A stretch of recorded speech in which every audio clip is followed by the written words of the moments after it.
예수 그리스도 이름으로 하나님 말씀 증거하겠습니다. 먼저 하나님 말씀 찾아서 같이 읽겠습니다. 사도행전 14장 22절입니다.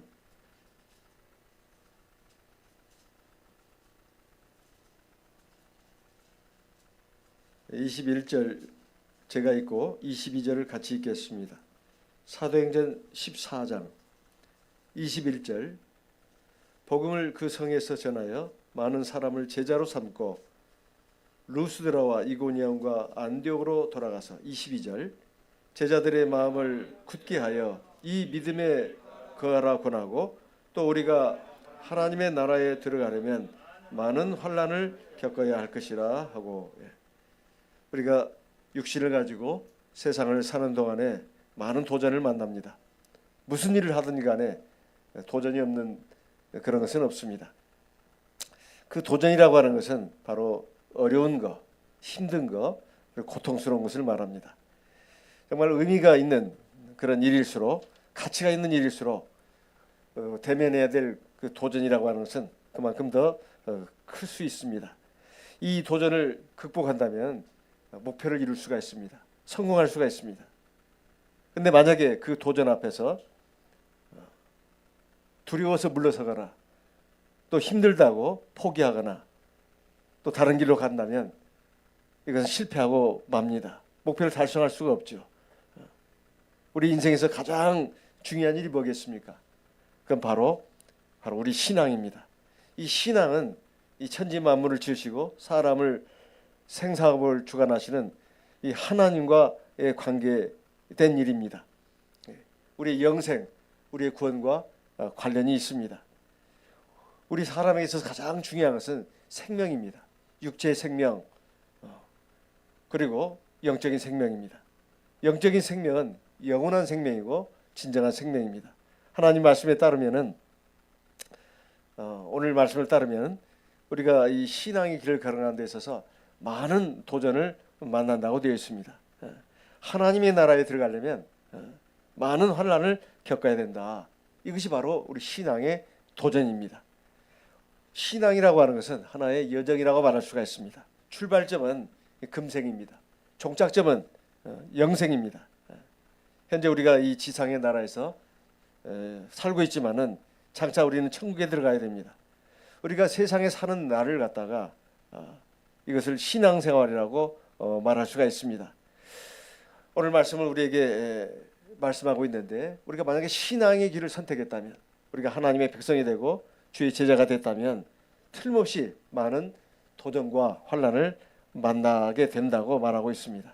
만약에 환난이 없다면 지금 이건 잘못된 길로 가고 있다고 해도 과언이 아닙니다. 만약에 근데 여러 가지 어려움이 있다면, 고통스러운 일을 만난다면, 힘든 삶이라면 이 역설적으로도 이것은 역설적이게도 이것은 지금 올바른 길을 가고 있다고 말할 수 있습니다. 오늘 말씀에 근거해서 말씀드린다면 그렇다는 것입니다. 모두가 다 순탄대로 평탄한 삶을 원합니다. 모든 일이 다 순조롭고 아무 걱정 의심이 없고 두려움이 없고 실패도 없고 아픈 것도 없고 이 삶을 누구나 다 꿈꿉니다. 그런데 여기 말씀에 의하면 하나님의 나라에 들어가려면 많은 환난이 겪어야 된다. 이것을 우리가 꼭 이해를 잘 해야 되겠다는 것입니다. 두 번째는 그럼 어떻게 해야 이 어려운 환난들, 신앙의 도전들을 이겨낼 수 있을 것인가? 이거에 대해서 오늘 말씀을 통해서 우리가 교훈을 얻고 지혜를 얻고 능력을 얻어야 되겠습니다. 그럼 이 세상에서 사는 동안에 우리 신앙 방면에서 만나는 도전은 어떤 것이 있을 것인가? 첫째는 두려움입니다. 두려움이에요. 마귀, 우리의 대적 사탄은 두려움으로 우리가 하늘나라를 향해 가는 데 있어서 그 길에 장애물을 놓습니다. 그 두려움이라고 하는 것은 우리 마음속에 일어나는 걱정, 근심, 불안을 말합니다.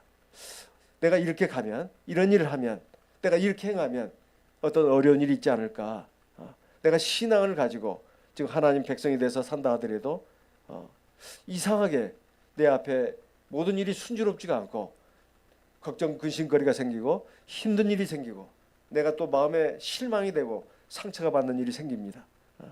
그것이 일이 됐든 사람이 됐든 또는 내 육신의 병이 됐든 경제적인 어려움이 됐든 어떤 이런 문제로 인해 가지고 내 마음에 근심이 있고 두려움이 있고 걱정이 일어날 때 이것은 마귀가 그걸 통해서 우리를 지금 시험하고 있다고 생각을 해야 된다는 것입니다.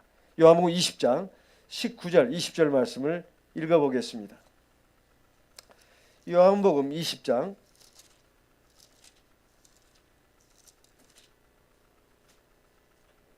19절입니다. 제가 읽겠습니다. 이날 곧 안식 후 첫날 저녁 때에 제자들이 유대인들을 두려워하여 모인 곳에 문들을 닫았더니 예수께서 오사 가운데 서서 가라사대 너희에게 평강이 있을지어다. 이 말씀을 하시고 손과 옆구리를 보이시니 제자들이 주를 보고 기뻐하더라. 다 아는 말씀입니다. 예수님이 제자들의 기대와는 달리 그렇게 만류했건만 그리고 걱정하고 염려했던 일이 터졌습니다. 죄인들의 손에 붙들려 가지고 모진 고난을 당하고 십자가에 못 박혀서 돌아가셨습니다. 제자들은 뿔뿔이 다 흩어졌다고 나옵니다. 그래가지고 지금 이제 3일 정도 만에 제자들이 한 곳에 모였는데 지금 우리가 앞으로 어떻게 할 것인가? 예수님을 갖다가 십자가에 못 박은 저 악한 자들이 우리라고 가만 놔둘 소냐? 자기들 일단 신체의 안전이 염려가 됐던 것입니다. 그리고 앞으로 우리가 뭘 어떻게 해서 먹고 살 것인가? 이런 여러 가지 문제들을 갖다가 대책을 수기하기 위해서 모였을 겁니다. 그러니까 사실 이게 엄청난 두려움과 걱정, 불안, 근심이 있었던 것입니다. 그런데 그렇게 지금 두려움 가운데서 어떤 밀폐된 장소에 모였는데 문이 다 닫혔습니다. 그런데 예수님이 그 가운데 갑자기 나타나지 않았습니까? 그래가지고 하시는 말씀이 뭡니까? 너희에게 평강이 있을지어다. 이 말은 너희에게 평안이 있을지어다 그 말입니다. 두려워하지 말라는 뜻입니다. 걱정 근심하지 말라는 거예요. 너희들이 걱정 근심이 없기를 바란다. 두려움이 없기를 바란다. 이 말씀입니다.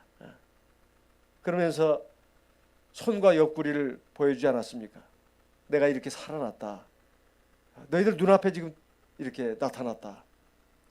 그러니까 제자들이 그 주님을 알아보고 크게 기뻐했다고 나옵니다. 사실 우리가 살아가면서 우리에게 삶에 일어나는 여러 가지 걱정, 근심, 불안이라고 하는 것은 많이 있습니다. 첫째는 건강 문제가 있겠죠. 얼마 전에 코로나 사태를 우리가 겪었습니다. 그때 이 치명률이 높다고 해가지고 다 무서무서했습니다. 사람 간의 그 접촉 이걸 다 이제 멀리하고 사회적 거리를 둬야 된다고 하지 않았습니까? 경제, 문화 모든 그 활동들이 이제 막 단절되기 시작했습니다. 그리고 모든 것이 다 우울한 잿빛과 같은 그런 삶을 우리가 몇 년 동안 살았습니다. 가만히 있어도 그냥 우울하고 불안하고 그랬습니다.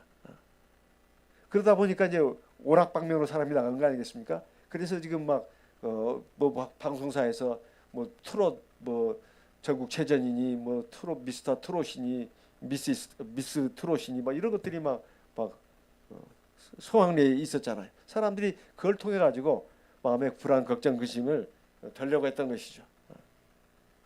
그런데 지금 유대인들이 지금 자기들을 가만 놔두지 않을 것이다. 이것이 첫째 두려웠습니다. 예수님에게 이렇게 못된 짓을 한 사람들이 우리라고 가만 놔둘 것인가. 그래서 밖에 나가는 것이 너무 무서웠어요. 그래서 밀폐된 공간 안에 지금 있어가지고 앞으로 어떻게 할 것인가를 논의했습니다.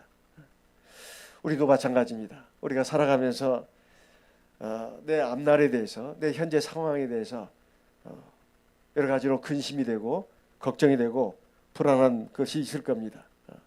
그리고 아직 일어나지 않은 일이지만은 그것이 일어나지도 않을까 이런 생각을 자꾸 하게 되면 이것이 불안, 걱정, 두려움이 바로 우리 마음을 붙잡고 있는 것입니다. 그럼 우리 신앙이 힘을 잃어버리게 됩니다. 그러면 이 천국 길을 걸어가는 데 있어서 그것이 심대한 장애가 될 수가 있다는 거예요.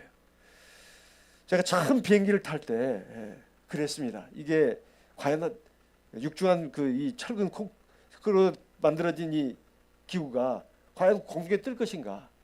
참 그게 저는 무서웠습니다.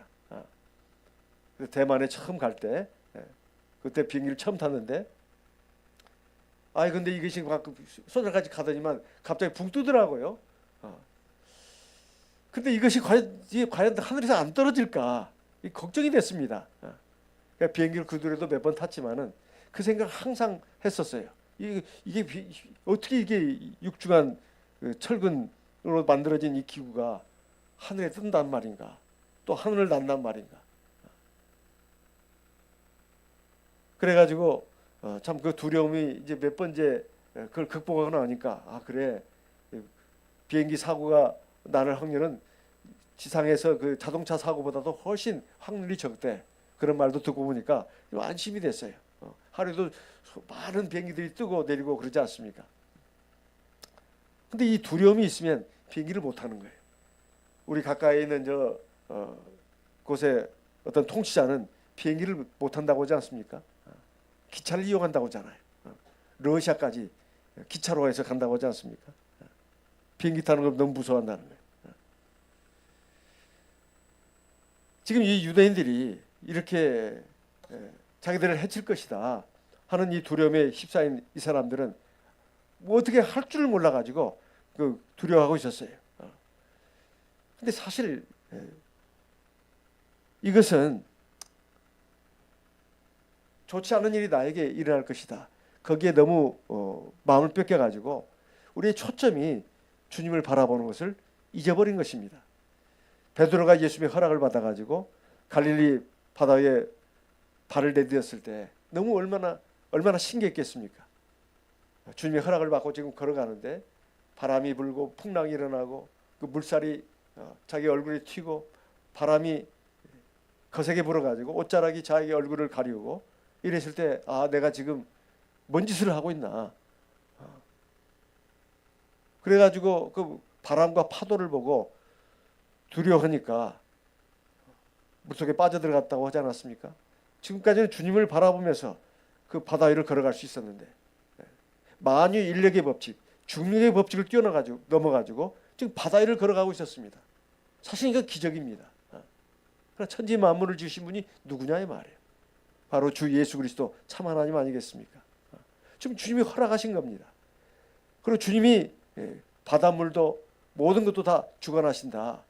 이런 믿음을 가지고 오직 주님만 바라보고 나간다면 절대 빠지지 않습니다. 아무리 거센 풍랑이 일고 그렇다 하더라도 절대 내가 죽지 않는다 이 말이에요. 살다 보면 사업이 안 될 때도 있고 직장을 잃어버릴 때가 있습니다. 또 건강을 잃을 수도 있어요. 그리고 내가 의도했던 어떤 시험에서 떨어질 수도 있습니다. 그리고 어떤 하고자 하는 일이 잘 안 되고 꼬여가지고 시궁창에 빠져가지고 허죽거리는 경우도 있습니다. 이런 일들을 자꾸 우리가 겪다 보면은 삶에 대해서 자신감을 잃어버리고 그리고 좋지 않을 일이 일어날 것이다. 항상 이 막연한 그 두려움을 갖고 나갑니다. 그러면 주님께서 우리에게 목표를 주셨어요. 너희의 목표는 하늘나라다. 바로 주 예수 그리스도다. 그의 상급이다. 그걸 바라보고 앞으로 전진하라 하는데도 전진을 못하는 거예요. 그 걱정, 근심, 두려움에 휩싸여 가지고 그것이 나의 마음을 딱 이렇게 얽매고 있는 것입니다. 그러면 내가 하루 종일 염려하고 걱정하고 두려워합니다.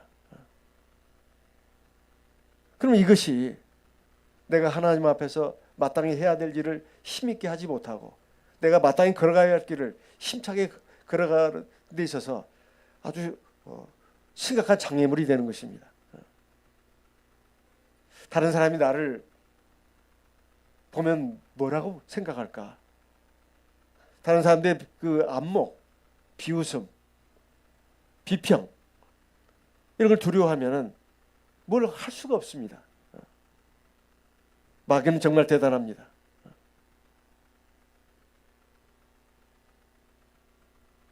우리가 감당하지 않아도 되는 것으로 우리를 막는다 이 말이에요. 내가 두려워하는 것으로 나를 막습니다. 그래서 정말 중요한 것은 바로 내 마음속의 두려움을 극복해야 된다 이 말이에요. 이것은 꼭 두려움뿐만이 아닙니다. 걱정, 근심, 불안이에요. 건강 문제든 그리고 경제적인 문제든 내가 지금 하고 있는 학업 문제든 내가 지금 계획하고 있는 어떤 일들 또 내 인간관계에서 오는 어떤 그런 것들 사람들이 나를 어떻게 볼까 나에게 어떤 고통과 상처를 주는 일을 하지 않을까 사람들이 또 무섭기도 하고 이런 것들이 이 두려움으로 우리에게 다가올 때 어떻게 우리가 이것을 극복할 수 있을 것인가 바로 주 예수님을 우리가 바라보는 것입니다. 주님을 믿고 의지하고 주님께 맡기는 거예요. 이게 대단히 중요합니다. 근데 이게 쉽지 않습니다. 쉽지 않아요. 그래서 이 제자들에게 주님이 뭐라고 말씀하셨나 이렇게 말씀하셨습니다. 요한복음 20장에 21절로 보면 예수께서 가라사대 너희에게 평강이 있을지어다 아버지께서 나를 보내신 것 같이 나도 너희를 보내노라 이 말씀을 하시고 저희를 향하사 숨을 내쉬며 가라사대 성령을 받으라 이렇게 말씀했습니다. 성령을 받으라. 성령이 우리에게 계시합니다. 즉 하나님의 영이 내 안에 계셔야 돼요. 저기 지금 우리 앉은 이 자리에 성도님들 대부분이 다 성령을 받았습니다. 성령을 받았다고 하는 것은 하나님의 영이 내 안에 들어와 계신다는 겁니다. 그리고 하나님의 영 안에 내가 지금 있는 것입니다. 사실 이보다 더 큰 힘이 없어요. 그 하나님이 내 안에 계신다면 그것을 내가 확실하게 안다면 사실 두려워할 일이 없습니다. 이 세상의 모든 것을 만드시고 주관하시는 하나님이 내 안에 계시는데 무엇을 두려워할 것이냐 이 말이에요. 그런데 이 성령이 내 안에 계시는데도 내가 이렇게 미약하고 두려워하는 이유가 뭔가? 성령이 충만하지 않기 때문에 그렇습니다. 내 안에 있는 성령이 충만해져야 돼요. 하나님의 영으로 가득 차는 것을 말합니다. 그러면 첫째는 내 마음에 평안함이 있습니다. 든든함이 있어요. 내가 걱정하지 말아야지. 근심하지 말아야지. 두려워하지 말아야지. 그런다 해서 근심, 걱정, 두려움이 없어지는 게 아닙니다. 내 안에 계신 성령이 충만하게 내 안에 거하시면은 희한하게 걱정, 근심, 두려움이 사라집니다. 마음이 편안해져요.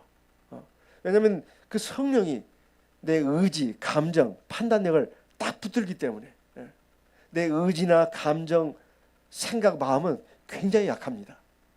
그러니까 자꾸 걱정하고 근심하고 두려워하는 거예요. 근데 성령이 내 안에 충만하게 되면 성령은 권능입니다. 내 연약한 마음의 생각, 의지, 감정, 판단력을 갖다가 딱 붙들어 주는 거예요. 그래서 마음이 굉장히 편안해지고 든든해져요. 그럼 어떻게 해야 그 성령으로 내 마음이 충만하게 할 수 있을까요? 제가 분당에 오면서 마음에 좀 걱정도 하고 그랬습니다. 듣자 하니 많은 분들이 강남으로 이렇게 이민을 갔다면서요? 강남에 이민을 갔다는 얘기를 들었습니다. 여기 몇 분들이 안 남았다는 거예요. 그래서 많이 힘이 약해져 있을 텐데 그 힘이 또 많이 빠져 있을 텐데 내가 가면은 하나님의 무슨 말씀을 가지고 위로도 해드리고 격려도 해드리고 힘을 받게 하는데 내가 도구가 될 수 있을 것인가. 근데 와서 보고는 그런 염려가 싹 사라졌어요.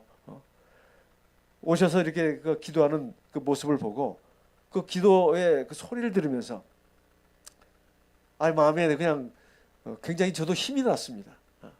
숫자가 많은 게 아니구나.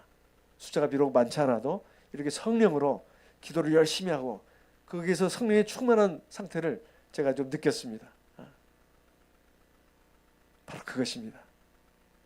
우리가 걱정, 근심, 두려움이 있을 때 없을 수는 없습니다. 우리는 육신을 가진 연약한 인간이기 때문에. 그럼 어떻게 해야 되느냐? 성령의 기도를 많이 해야 됩니다. 충분히 해야 돼요. 그러면 처음에부터 걱정, 근심이 없어지는 게 아니에요. 에스겔 47장에 보면 그 성전 묻지방에서 물이 새어나오지 않습니까? 하나님이 에스겔 선지자에게 줄자를 가지고 청량하라고 되어 있잖아요. 물이 성전 묻지방에서 쭉 흘러나오는데 일천척을 청량하니까 물이 발목에 오르고, 또요 일천척을 청량하니까 물이 무릎에 오르고, 물이 점점 양이 많아지는 것입니다. 또 일천척을 청량하니까 물이 허리에 오르고, 일천척을 청량하니까 사람이 헤엄쳐서나 갈 물이지 도저히 사람의 힘으로는 그 강을 건널 수 없습니다. 이것은 성령의 충만한 상태를 말하는 것입니다. 성령이 충만한 상태에 가면 성령이 그 사람을 압도합니다. 그 사람은 붙들어요. 그리고 각 강주에는 그 많은 열매를 맺는 나무들이 막 있고, 그리고 그 강은 바다로 이어지는데 많은 물고기가 있다고 했습니다. 우리가 성령으로 충만하게 되면 하나님의 권능이 그 사람과 함께합니다. 그래서 부처님 마음에 평안을 주고 여러 가지 걱정스럽고 근심스러운 문제들을 하나님이 다 떠맡으십니다. 그리고 그것을 해결해 주시는 거예요. 그러니까 시간이 필요합니다. 그러니까 걱정되고 근심되는 일이 있을 때 아무것도 하지 않고 손 놓고 있으라는 말이 아닙니다. 내가 마땅히 해야 될 일을 하면서 내 힘으로, 내 의지로, 내 마음과 생각으로 할 수 없으니까 성령의 기도를 충분히 많이 해야 합니다. 그러면 성령이 함께 하셔가지고 첫째는 내 마음에 평안을 주시고 힘도 주십니다. 지혜와 능력도 주십니다. 또 하나님이 내 앞서서 나가서 나를 위해서 싸워주신다 이 말이에요. 그래가지고 내 앞에 있는 길을 그러게 하십니다. 성경의 어느 곳에도 하나님이 너는 병 걸리지 않는다 그렇게 말한 적이 없습니다. 병에 걸려도 하나님이 그 병을 이길 수 있게 해주십니다. 하나님은 우리에게 네가 경제적으로 어려움을 겪지 않는다, 또 실직하지 않는다, 사업에 어려움을 겪지 않는다, 또 공부에 하다가 진전이 잘 이루어지지 않는다, 그렇게 약속한 적이 없습니다. 그런 것을 다 겪을 수 있는 거예요. 그렇지만은 그 어려움 가운데서도 하나님이 함께 하신다는 것입니다. 그리고 그것을 잘 이겨낼 수 있도록 인도하신다는 거예요. 그리고 하나님이 원하시는 가장 좋은 길로 우리를 인도하신다는 것입니다. 그러니까 우리가 그런 것을 두려워해서는 안 된다는 거예요. 제가 캐나다에 있는 어떤 그 성도님의 간증을 인터넷을 통해서 들은 바가 있습니다. 코로나가 한참 그 맹위를 떨치고 있을 때 우리 교회 집사님 가운데 좀 나이가 드신 집사님 가운데 의사로 계신 분이 있었다는 것입니다. 그 당시에 그 코로나가 막 그 전 세계에 막 창궐을 할 때 의료계 최전방에서 일하는 의사였다는 거예요. 어쩔 수 없이 많은 환자들과 접촉할 수밖에 없었다는 것입니다. 근데 아무리 조심해도 그 코로나 그 바이러스가 원적 그 감염력이 세가지고 감염됐는데 이 의사로 일하시는 이 집사님도 코로나 바이러스에 감염이 됐다는 거예요. 그래서 교회에서 많이 걱정을 했습니다. 왜냐하면 나이가 드신 분이다 보니까 아마 60대 정도 됐는가요? 70대 정도 됐는가? 성도님들이 막 기도를 했어요. 왜냐하면 그 연령대에 있는 분들이 제일 많이 죽었다고 하지 않습니까? 60대, 70대, 80대 이 고령층들이 주로 많이 코로나로 인해서 세상을 떴다고 합니다. 치명률이 높다고 하는 거예요. 한 절반가량 그 사망할 가능성이 있었다고 그때 알려졌습니다. 교회 형제 자매들이 열심히 간절히 우리 그 집사님을 위해서 기도를 했다는 것입니다. 근데 희한하게 그 성도님들의 기도 때문이었는지 우리 집사님에게 그렇게 많은 증상이 나타나지 않았다는 거예요. 단지 약간의 피곤함만 있었다는 것입니다. 목에 약간의 통증만 있었다는 거예요. 그 후에 미각, 후각이 좀 없어지긴 했지만 참 주님 은혜 감사하게도 2주일이 지나고 나서 그 병원에 가서 검사를 받아보니까 그 집사님에게 그 있었던 그 코로나 그 바이러스가 다 사라졌다는 거예요. 해열제를 복용할 필요가 조차도 없었다는 것입니다. 해열제도 복용도 안 했대요. 우리 집사님이. 그래가지고 그 2주 후에는 역시 의료계 최전선에 나가가지고 역시 또 계속해서 환자를 돌봤다는 것입니다. 저도 그 공식적으로는 코로나에 감염되지 않았습니다. 공식적으로는 저도 그 검사를 받았는데 증상은 저도 느꼈는데 중간에 증상도 느꼈는데 희한하게 그 검사제는 감염되지 않은 걸로 나왔어요. 근데 저도 그 감염이 안 됐겠습니까? 저도 코로나균이 몇 번 들락날락 했을 것입니다. 근데 하나님이 지켜주셨다고 봅니다. 제가 워낙 약하니까 하나님이 지켜주셨다고 봐요. 또 하나님의 일을 하다 보니 이제 공식적으로 앞에 서야 되니까 아마 그걸 좀 하나님이 배려하지 않았나 싶습니다. 또 많은 성도들의 기도가 있고 그렇다 해서 감염된 분들은 하나님 함께하지 않았다 그 말이 아닙니다. 하나님이 그래도 우리 성도님들 코로나로 인해서 돌아가신 분이 미국이든 캐나다도 이제 만나라고는 영문 잡지를 보니까 공식적으로 한 분이 없대요. 그냥 노령으로 그 노령으로 돌아가셨지. 그렇게 뭐 코로나 때문에 돌아가신 분은 한 분도 없었다는 겁니다. 생명의 위협을 느낀 분들이 몇 분 있었다는 거예요. 근데 교회에서 성령으로 간절히 기도를 하니까 희한하게 보통 그 정도면 죽는데 살아나셨다는 거예요. 회복이 됐다는 겁니다. 그래서 하나님의 역사가 있었다는 거예요. 세상에서 우리가 살면서 절대로 어떤 고통스러운 일, 어려운 일, 힘든 일은 만나지 않을 것이다. 하나님은 그렇게 말씀하지 않았습니다. 너희가 환난을 만날지라도 볼지어다 내가 세상을 이겼노라. 내가 세상 끝날까지 너희와 항상 함께 있으리라. 주님이 그렇게 말씀하셨습니다.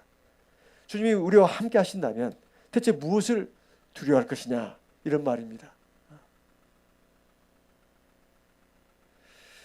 그래서 우리가 이 사람을 두려워하거나 또는 어떤 일에 대해서 걱정하거나 두려워하거나 또 내 건강 문제든 또는 뭐 경제 문제든 또는 학업 문제든 진로 문제든 어떤 문제든 간에 그걸 가지고 걱정 근심에 휩싸이고 두려워하지 말고 주님만을 바라보고 주님만을 믿고 의지하면서 간절히 기도하라는 거예요. 그러면 하나님께서 함께 하신다는 겁니다. 그러면서 하나님의 말씀과 뜻을 준행을 해야 된다는 거예요. 또 코로나 기간 동안에 제가 인터넷을 통해서 들은 우리 교회 간증입니다. 우리 아프리카에 우리 참예수교 복음이 많이 전파가 됐는데 일반계 목사님이 전도가 됐다는 것입니다. 그분의 이름은 노아라고 되어 있는데 아마 일반교회에서 받은 영명인 것 같아요. 근데 이분은 그 자신의 그 교회가 있었고 매월 그 고정 수입이 있었습니다. 근데 하나님의 은혜로 우리 참예수교의 진리를 알게 되었습니다. 근데 그가 어느 날 환상 중에 하나님의 계시를 받았습니다. 교회가 하늘에서 이렇게 내려오는데 그 교회 이름을 보니까 참예수교회 이렇게 돼 있더래요. 그 교회가 참구원을 얻게 하는 유일한 교회라고 하는 것을 하나님이 알려주셨습니다. 그 하늘에서 음성이 났다는 거예요. 참예수로 가야 된다. 그런 음성이 났대요. 일반교회 목사입니다. 근데 이 과정이 어떤 분이 우리 교회 어떤 성도님이 그 목사님한테 복음을 전해줬다는 거예요. 그래서 그 복음을 듣고 성경을 가지고 검토를 해봤다는 것입니다. 그 성경과 완전히 일치하더래요. 근데 아무리 일치하더라도 내가 과연 이 참예수를 가야 되는가? 그러자니 너무 이 많은 낭만이 있었던 거예요. 왜냐하면 이 교회를 버리고 가야 되는데, 그러면 생활 수입이 없어지는 것입니다.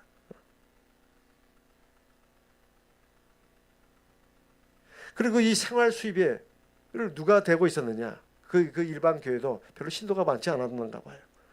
누나가 지원을 해주고 있었다는 것입니다. 신누나가. 자기에게는 이 5명의 자녀가 있는데 또 이 학비도 대주고 있었다는 거예요. 애들 학비도. 누나한테 그 말을 하니까, 만약에 네가 그 참예수를 간다면 너와 나의 그 남매지간의 그 관계는 이제 끊어진다. 내가 끊겠다. 그리고 너에게 더 이상 돈을 지원해주지 않겠다. 네 5 아이들의 그 학비도 지원하지 않겠다.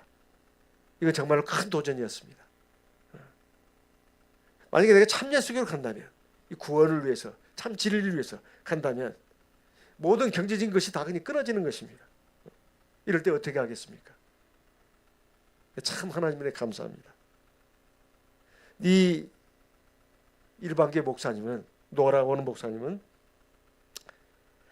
한 가지만을 생각했다는 거예요. 생각했다는 것입니다. 나는 주님을 따라 가야 되겠다. 나는 진리를 따르겠다. 나는 나뿐만 아니라 온 가족이 진짜 구원을 받게 해야 되겠다. 그렇게 생각했다는 것입니다. 그래서 어떤 일이 일어나도 나는 상관하지 않겠다. 하나님께서 나를 지켜주시고 보살펴 주시고 인도해 주실 것이다. 이런 믿음을 가졌다는 것입니다.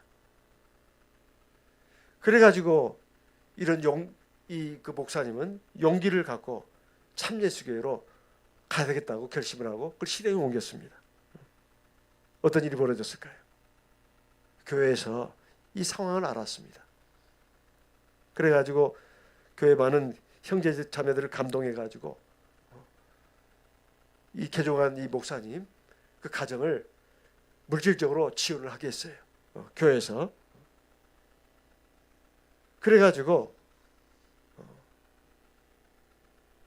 우리 그 일반교회에서 개종하신 목사님이 자기와 자기 모든 가족들 우리 교회 들어와서 세례도 받고 성령도 받고 이제 하나님의 백성이 돼서 믿음 생활을 한다는 것입니다. 참 이것은 쉬운 일이 아닙니다. 그 앞에 일을 하나님이 미리 알려준 것도 아닙니다. 네가 개종을 하면, 네가 올바른 길로 가면 너와 네 가족들 경제적인 문제 다 책임져 줄게. 아무 걱정하지 마. 보상책을 내는 것도 아닙니다. 믿고 간 거예요. 그것이 가능했던 것이 뭐겠습니까? 참 구원입니다. 영원한 생명이에요. 그리고 하나님이 모든 것을 다 주관하신다, 돌보신다, 인도하신다는 것을 믿는 것이었습니다.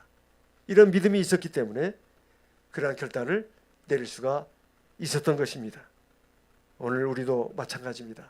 우리 앞에 어떤 문제도 있을 수 있습니다. 건강 문제도 있을 수 있고, 경제적인 문제, 또는 자식 교육 문제, 학업 문제, 많은 문제들이 있습니다.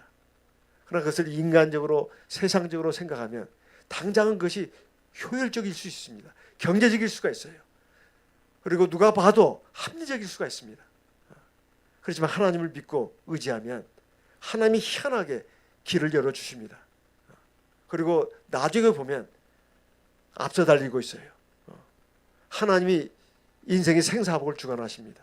그걸 믿는 믿음을 가지고 나가야 됩니다. 우리가 믿음을 말할 때 보통은 세례받고 성령 받는 거, 그리고 안식일에 교회 나오는 거, 여기까지만 생각하는 경향이 많습니다. 물론 소중한 믿음입니다. 믿음의 그것도 출발입니다. 믿음의 이 구원의 그 과정에 있어서 정말 우리 믿음은 현실적으로 많은 어려움들을 대면해야 합니다. 그걸 환난이라고 말할 수 있고, 그 첫 번째는 바로 두려움입니다.